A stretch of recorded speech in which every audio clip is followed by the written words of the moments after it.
Hey everyone, I'm the guy, and this is another layout update, and I'm not too happy with this little section of layout right here.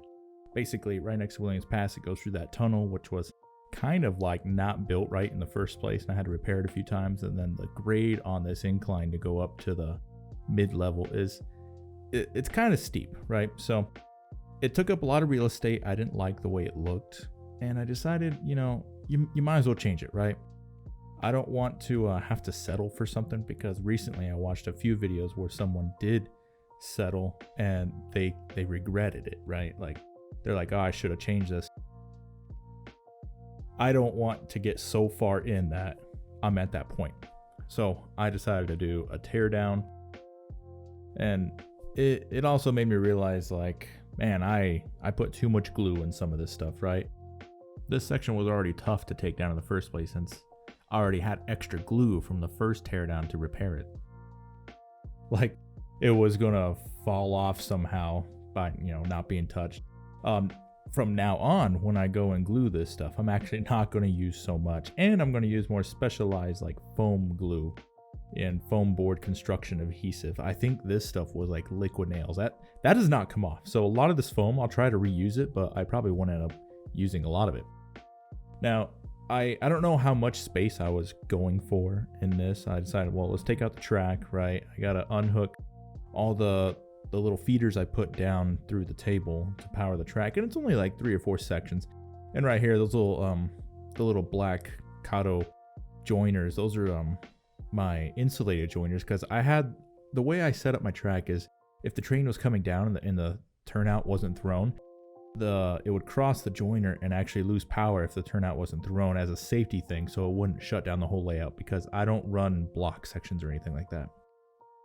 And these little pieces of wood, I don't remember where I got these, but when I was originally building the layout, it was like trimming, or I don't know, some kind of thing we bought, and it worked for a while. It was pretty smooth, it was even, but I just, like I said, it took up too much real estate. I don't know how I was gonna detail it with the foam shaping or the scenic work after that.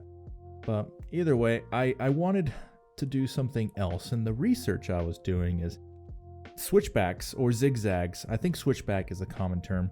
They're not a popular thing, but they're still used in some areas.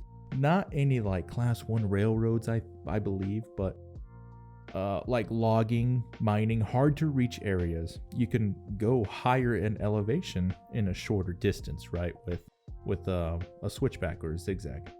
And I was thinking, this is the perfect thing, right? I don't mind having to take small, consists up this little zigzag that I was going to build. Up in the destinations up there, right now that I took this out, there's only one other destination, and it's that town. I don't know what I'm actually going to call it. It's Sandy River right now, probably stick with Sandy River. But it's not a big town. It's like a very isolated town serviced by maybe 3 or 4, carloads or box cars, basically. So now that I cut the stuff out, you gotta figure out, I don't know how much space I needed from where the first track is, the level, up to the highest point of the switchback. So I kind of had to play with the idea, and I had to have an idea of how many cars I can actually get up there. So I looked through my JMRI stuff. All my operations are done through JMRI, so I'm like, it only gets serviced by like 3 or 4 cars at a time, right? So that's what I put, and I put a caboose on there too. But there was still extra room. I left a little bit extra room in case I wanted to run like different locomotives and things like that. And a lot of this could have been easier if I used that, I don't know what brand, Woodland Scenics, those graded foam pieces that are curved, but I'm trying to save as much money as I can, right? Oh, wooden dowel door, a shim. There we go. I couldn't, the word was on like my brain, but I couldn't get it out. The shim, I just stack a bunch of shims and it works fine. But up here at the top, I also add a little siding, so if a train's coming down, you can actually move the locomotive around, depending on how you want to go down or up, right? Now, I do all my wiring. A previous video, I've showed how I do my wiring with the Kato joiners. I make my own joiners and everything, and I just drill through. If you want to see how I make like my own Kato joiners, basically power joiners, the feeders, I'll post a link to another video or put it up in the corner right here. But basically, once it's there, I'm gonna go ahead and do the foam, the mountain section. Now it's just insulated foam board or extruded polystyrene. I don't know what the term is. It's pink or blue, and I find it in like the insulation section. And there's no real like method I use to figure out what I'm gonna do. I just get the general shape. You saw earlier, I just used a Sharpie and I just roughly measured with my eye, but I wanted it right against the rail. And I'm gonna like trim it up with the foam knife later when we do another update and I actually do the scenic stuff for this area. But now that I got what I wanted, we gotta clean the track, and you gotta make sure it works, right? If it looks right, you don't want it to look awkward, like, oh, why is this thing so close to this? Because I needed to space out my zigzag here to have enough scenery in there to make it look like they did earthworks to help level everything in between each little segment on the switchback. And for the testing, I used one of my, like, the worst running locomotive, right? Because if it works with the worst locomotive, then you know everything else will work, right? The weakest link kind of thing. If you know, it's good until whatever that saying is.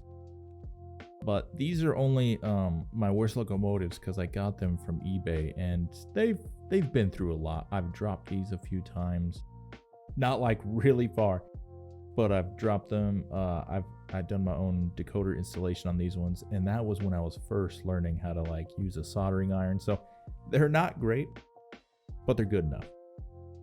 And you know, they're the only ones that have like the window where you can see like forward and back. It's not like the cab forward only ones like the F units I have. I love the F units, but these would actually like be the ones I run on this route right here. And here's an overview of everything I've changed so far on this section of the layout. And if you've enjoyed the content, go ahead and feel free to subscribe. And also in the comments down below, I'm not very good at coming up with names, so if you have any suggestions on names, please put them down there. And don't forget to check that notification bell so you know when I upload new videos, and I will see you next time.